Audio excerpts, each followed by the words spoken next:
साकामोतो रोमाचा जन्म 1835. हा कात्सुरिंतारो त्याच्यापेक्षा 12 वर्षांनी मोठा होता. त्याचा जन्म 1823.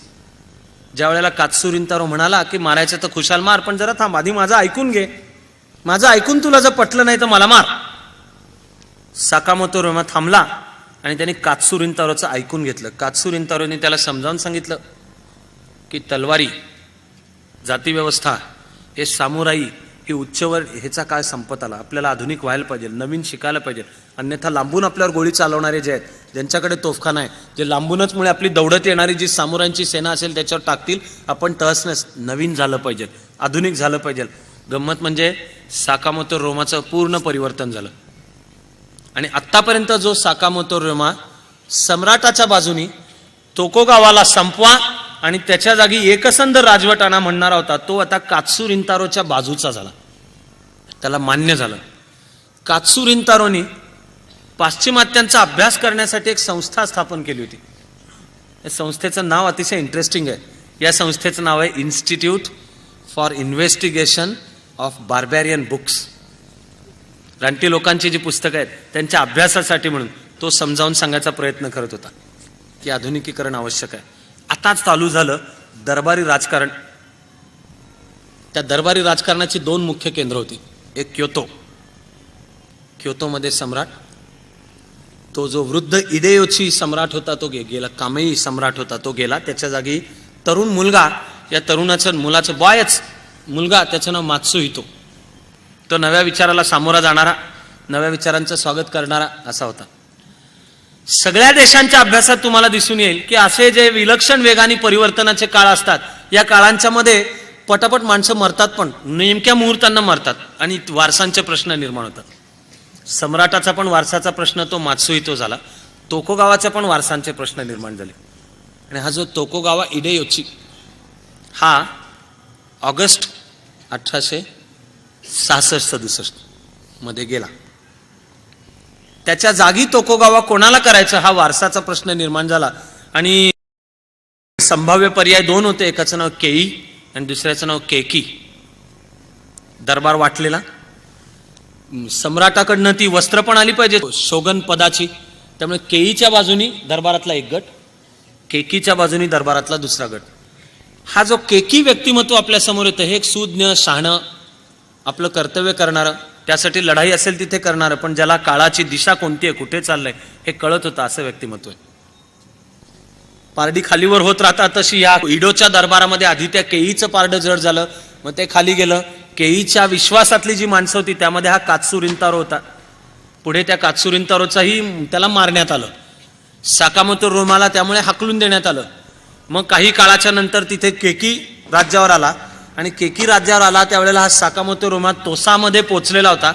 तिथून आता त्याची योजना चालू होती की सगळाच बदल घडवून आणण्यासाठी जपान अत्याधुनिक रस्त्यावर कसं आपण आणून ठेवायचं.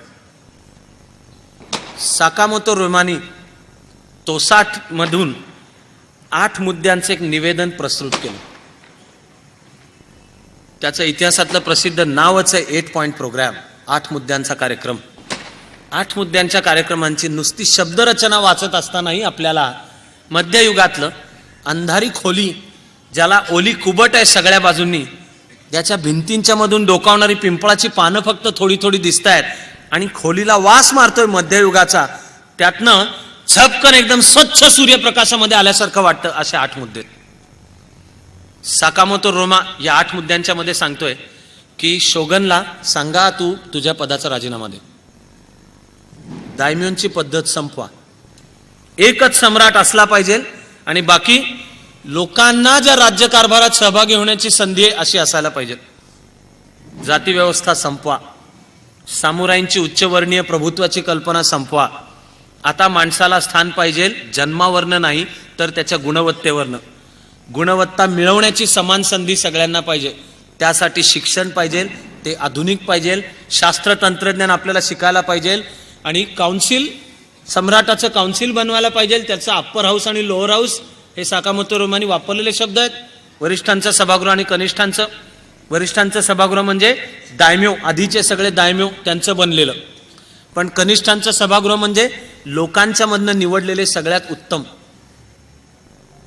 साकामोतोचा हा साकामोतो रोमाचा नवा कार्यक्रम पाहताना मी म्हणालो तसं भक्कन स्वच्छ सूर्यप्रकाशात आल्यासारखं आपल्याला वाटतं. मग होती एक दोन छोटी वळणं. सम्राटाला तोकोगावांनी आधी पटवून दिलेलं होतं की आपल्याला पाश्चिमात्यांच्या कलाकलांनी घ्यायला पाहिजे. त्याला सत्सुमा सामील होते, पण चोशूंनी विरोध केलेला होता.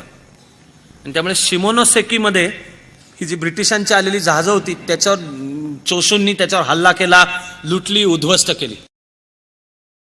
त्यामुळे सम्राटांनी तोकोगावाला आदेश दिला की चोशूंचं हे बंड चिरड. तोकोगावा त्यांच्या उपलब्ध सैन्यानिशी शक्तीनिशी चोशूंचं बंड चिरडायला आले. ते वर्ष 1866. तोकोगावांच्यांनी चोशू सैन्याचा पराभव करणं जमलं नाही, कारण तोकोगावा सैन्यापेक्षा चोशूंचं सैन्य जास्ती आधुनिक होतं. चोशूंनीच उलट तोकोगावांचा पराभव केला. तो पराभव झाल्यानंतर चोशूंना सम्राटाच्या दरबारामध्ये एक स्थान मिळालं. आणि साकामोतो रोमा सत्सुमा, तोसा, हिरोशिमा आणि चोशू या दायम्योंना पटवून द्यायचा प्रयत्न करत होता की तुम्हाला जर तोकोगावांवर मात करायची असेल तर तुम्ही एकटे दुकटे मात करू शकत नाही. तोकोगावा शोगन पण आहेत आणि तोकोगावात दायम्यो पण आहेत. तोकोगावांचं स्वतःचं एक राज्य प्रदेश पण आहे, त्यामुळे त्यांना कर आणि उत्पन्नाची साधनं पण आहेत. शिवाय ते शोगन आहेत. त्यांच्या शक्तीला तुम्ही एक एकटे पुरू शकत नाही, तुम्ही सगळे एकत्र आला पाहिजेत. ते सगळे एकत्र येण्यामध्ये बाधा होती सत्सुमा आणि चोशू यांचं शिंदे होळकरांसारखं शत्रुत्व होतं. ते एकत्र यायचे कसे? मग सम्राटांनी तोकोगावांच्या करता आदेश काढला की इथल्या सगळ्या विदेशींना उचकटून फेकून दे. हेही काम तोकोगावांच्या शक्तीच्या पलीकडचं होतं. दरबारी राजकारणामध्ये हे जे मगाशी मी 3 कोण तुम्हाला सांगितले, या कोणांच्यातला शेवटचा शोडाऊन आता चालू झालेला होता. तो शेवटचा शोडाऊन म्हणजे सत्सुमा आणि चोशू एकत्र आले. त्याच्यात तोसांची जे छोटं शक्ती होती ती सामील झाली. हिरोशिमा हे जे एक दायम्य होता ते सामील झाले. त्यांची तोकोगावांशी लढाई चालू झाली. यावेळपर्यंत शोगन बनलेला होता केकी. साकामोतो रोमानी हे जे दायम्योंचं एकत्र मिकॅडोच्या पुनःस्थापनेकरता त्यांच्यापाशी कार्यक्रम सुचवला की शोगनला सांगा तू स्वतः राजीनामा दे, तुझ्या पदाचा राजीनामा दे, म्हणजे लढाईची गरज राहणार नाही. हाच फक्त क्षण संपूर्ण कहाणीतला असा आहे की ज्या वेळेला ब्रिटिशांनी हा जो दायम्योंचा अलायन्स आहे त्याच्या बाजूने आपली ताकद ओतायला तयारी दर्शवली आणि विशेषतः चोशू त्यांच्याशी संपर्कात होते की त्यांची मदत आपल्याला मिळते का, आणि तोकोगावा हे फ्रेंचांची मदत मिळते का याच्याशी संपर्कामध्ये होते. 1867-68 ही वेळ अशी येते की जपानमध्ये अंतर्गत यादवी युद्ध चालू होणार. या युद्धाचा दायम्योंचा अलायन्स हा जो ग्रुप होता त्याला साकामोतो रोमानी दिलेल्या कार्यक्रमामुळे त्याचा संघर्ष कशासाठी चाललेला होता, तो आपापली सरदारकी टिकवण्यासाठी नव्हता चालला. तो शिंदेंना ग्वाल्हेरवरचं राज्य टिकवायचं आणि होळकरांना त्यांचं राज्य टिकवायचं. होळकर ईस्ट इंडिया कंपनीच्या मालकांना मारत सुटलेत. ते होळकर आपल्याला डोईजड होतील म्हणून पुण्यातले पेशवे शिंदेंना उचकवतायत की होळकर जेव्हा अलीगडपाशी मालकमशी लढतोय त्यावेळेला शिंदे तू जाऊन होळकरांच्या इंदूरवर छापा घाल. ते होळकरांच्या इंदूरवर शिंदेनी छापा घातला पुण्याच्या दरबारी राजकारणामध्ये स्थान मिळवण्याकरता. दुसऱ्या बाजीरावचं ऐकून दिल्लीच्या सीमेवर होळकर आणि मालकमची लढाई होती. मालकमनी लिहून ठेवलंय की पुढचा 1 दिवस तर संपूर्ण मध्य भारतामध्ये ईस्ट इंडिया कंपनीचं राज्य संपलं असतं. असं यशवंतराव होळकरांच्या नेतृत्वाखालची त्या यशवंतराव होळकरांच्या कानावर बातमी पोचली की शिंदेंनी इंदूर लुटलं. यशवंतराव होळकर वेडापिसा झाला. मालकमची लढाई राहिली बाजूला. होत्या त्या सैन्यानिशी तो परत आला इंदूरवर. तो परत येतोय कळल्यावर शिंदे पळून गेले. त्यांना कळलेलं होतं काय तर आपण मेलो, त्यामुळे ते आले पेशव्यांच्या पदराआड लपायला पुण्यात. पाठलाग करत होळकर त्यांच्या पाठोपाठ पुण्यात. पेशवा पण घाबरला दुसरा बाजीराव, तो पण पळून गेला आणि ईस्ट इंडिया कंपनीच्या वसईला जाऊन भेटला. महाराष्ट्राला आणि भारताला खऱ्या गुलामीमध्ये टाकणारा जो करार आहे तो त्यावेळेला झाला. आणि माउंट स्टुअर्ट एल्फिन्स्टननी मग पुणे पेशवे हे झाले तैनाती फौजेच्या करारावर सही करणारे. गायकवाडांनी तर आधीच 1795 मध्ये आधीच केलेली होती. 1802 मध्ये पेशव्यांनी पण केली. शिंदे बाजूला, होळकरांचा निपात सावकाश नंतर झाला. भोसले आधी लढले नाहीत, अप्पासाहेब म्हणजे नागपूरचे वेगवेगळे. पण जपान दायम्योंचा हा सगळा अलायन्स एका बाजूला आणि तोकोगावा हा केकी, तोकोगावाला सूचना करण्यात आली तुझ्या पदाचा राजीनामा देऊन मोकळा हो. मग चमत्कार झालाय. केकी तोकोगावानी एका बाजूला सैन्याची जुळवाजुळव चालू असताना आपल्या पदाचा राजीनामा दिला. त्यांनी सम्राटाला आपल्या पदाचा राजीनामा दिला आणि त्याचे राजीनामा देतानाचं त्यांनी स्टेटमेंट केलेलं आहे. त्याच्यात तो म्हणतो की मी शोगन, माझं मुख्य काम काय तर देशाला परचक्रापासून वाचवणे आणि अंतर्गत शांतता ठेवणे. गेल्या काही वर्षांच्या मध्ये ते दोन्ही आम्ही करू शकलेलो नाही. ही सत्ता माझ्यासाठी नाही आहे, जपानच्या हितासाठी आहे.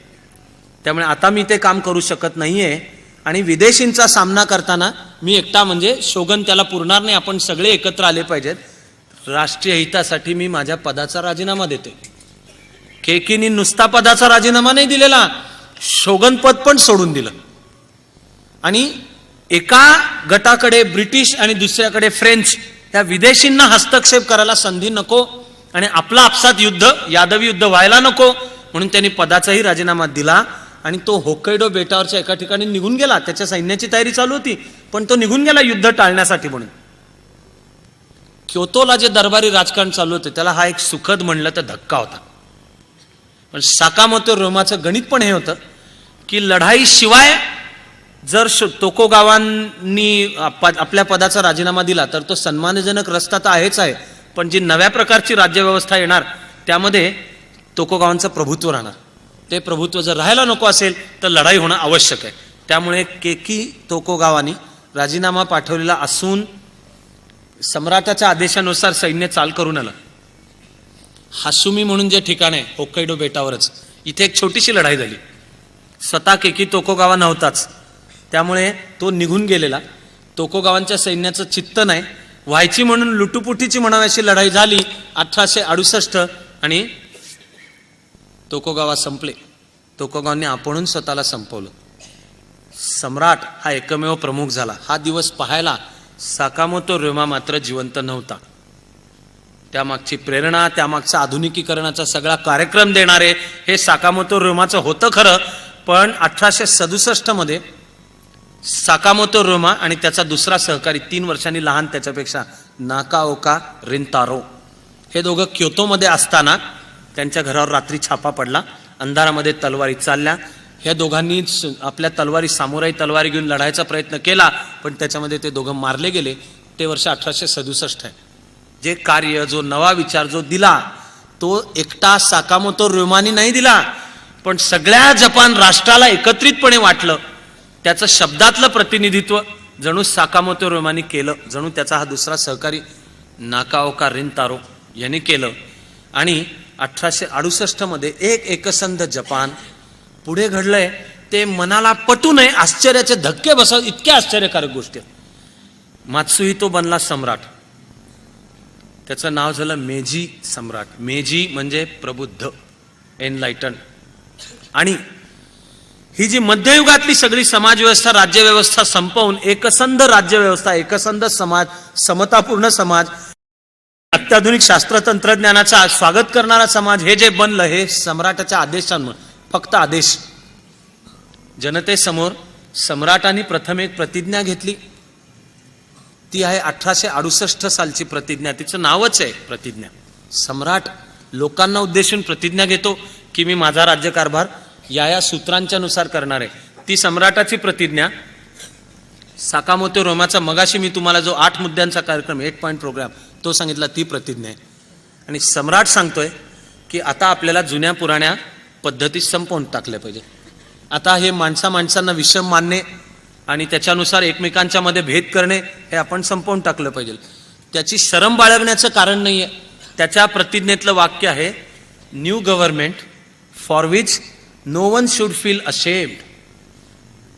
कोणालाच लाज वाटण्याचं कारण नाही की आपल्या जुन्या पुराणात त्यांनी द्यायची तेवढा काळ सेवा दिली पण आता त्या टाकून दिल्या पाहिजेत. आदेशा अन्वये समाजाच्या मनाचं प्रतिनिधित्व करणारा सम्राट, ते विचार हा साकामोतो रोमा जो मूळ वाढला होता सामुराई म्हणून, त्याला कळलं की हे सामुराईंची जुनी मध्ययुगीन सरंजामशाही जातीव्यवस्था आता चालणार नाही, ती बदलायला पाहिजे. तो सम्राट दायम्योंचा अलायन्स, स्वतःहून शरणागती पत्करणारा आणि आपलं पद सोडणारा, राजीनामा देणारा तोकुगावा सम्राटाने 1868 मध्ये प्रतिज्ञा घेऊन नव्या जपानचं काय असेल हे सांगितलं. ते हे सगळं होतं की आता सम्राट आणि एकसंध राज्यव्यवस्था, आता जातीपाती नाहीत, सामुराईंचे सगळे अधिकार काढून घेतले, दायम्योंचे कर गोळा करण्याचे सगळे अधिकार होते हे काढून घेतले, शाळा निर्माण केल्या, सामुराईंना सरकारने काही काळ पगार दिले, पण पगार देताना हे सांगितलं की तुम्हाला थोडाच काळ पगार मिळतील, फार काळ मिळत राहणार नाहीत, हळूहळू तुम्ही स्वतःच्या पायावर उभं राहायला शिकलं पाहिजेत. असं स्वतःच्या पायावर उभं राहणारी जी घराणी, जी मूळ सामुराई घराणी होती, ती म्हणजे आत्ता आपण ज्या उद्योजकांची, जपानी उद्योजकांची नावं ऐकतो ते आहेत सगळे मित्सुबिशी, मित्सुई, सुमितोमो, येसुडा, हे सगळे सामुराई घराणी आहेत. त्यांना 1868 मध्ये सम्राटांनी सांगितलं तुमचे प्रिव्हिलेजेस, विशेषाधिकार रद्द, बंद, थोडा काळ तुम्हाला स्टायपेंड, पैसे मिळतील, पण उरलेल्या काळामध्ये तुम्ही उद्योग व्यवसाय शिकून घ्या आणि स्वतःच्या पायावर उभे राहा. झायबात्सू म्हणजे उद्योजक घराणी, सामुराईंची बनली उद्योजक घराणी, ते झाले झायबात्सू. त्याचं एक उत्कृष्ट उदाहरण म्हणजे इवासाकी नावाची फर्म, इवासाकी ही तोसा दायम्योच्या प्रदेशामध्ये स्थापन झाली. तो इवासाकी म्हणजे आद्य मित्सुबिशी, जी Mitsubishi car, Mitsubishi technology, Japanese technology. मला अभ्यास करताना असं वाटत आलं की बिझनेस, व्यवसाय आणि युद्ध यामध्ये खूप साम्य आहे, खूप बाबतीतलं कदाचित साम्य असेल. मार्केट जिंकायचं असतं, युद्धामध्ये जशी प्रतिस्पर्ध्यावर मात करायची असते आणि प्रदेश जिंकणं असेल, कदाचित युद्ध जिंकणं असेल, तसं मार्केट जिंकायचं असतं. त्याकरता स्ट्रॅटेजीज असतात, त्याकरता प्लॅन्स करावे लागतात, त्याच्यात अटॅक आहे, त्याच्यात माघार कुठे घ्यायची, ट्रेंड्स कोणते, आपलं सैन्य कुठे, फक्त हे संपूर्ण मेंदूची जणू पुनर्रचना करून हे आधुनिक युद्ध आहेत. आम्हाला आमच्यातल्या पराक्रमाचं स्पिरिट हे आता पराक्रम नुसता तलवारीचा नाहीये, आता पराक्रम उद्योगांचा आहे, व्यवसायांचा आहे, व्यापार आणि वाणिज्याचा आहे, शास्त्र तंत्रज्ञानाचा आहे, कलेचा आहे. जगातलं एकही क्षेत्र असं राहता कामा नये की ज्याच्यामध्ये आमची प्रतिभा सरसरून उफाळून आलेली नाही. हा योग्य धडा घेतला इवासाकी, त्याची मित्सुबिशी. आणि झायबात्सू म्हणून जी घराणी पुढे सगळी प्रसिद्धीला आली ती म्हणजे ही सगळी घराणी होती.